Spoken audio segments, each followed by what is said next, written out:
ఇదే నెల 12వ తారీఖు ప్రభుత్వాన్ని ఏర్పాటు చేశాం. 2 ఏళ్ళు అవుతుంది.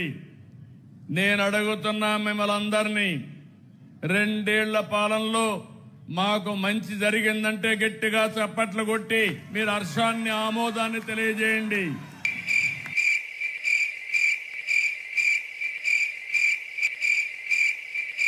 రైతన్నలకు బ్యాంకుల్లో పెట్టిన బంగారం ఇంటికి రావాలి అంటే బాబు ముఖ్యమంత్రి కావాలి అని చెప్పి ఆ రోజు ఊదరగొట్టాడు. ఎన్నికలు అయిపోయాయి, బాబు ముఖ్యమంత్రి అయ్యాడు. నేను మిమ్మల్ని అడుగుతా ఉన్నా, రైతుల రుణాలు బ్యాంకుల్లో పెట్టిన మీ బంగారం ఇంటికి వచ్చిందా అని అడుగుతా ఉన్నాను మిమ్మల్ని అందరినీ కూడా. నేను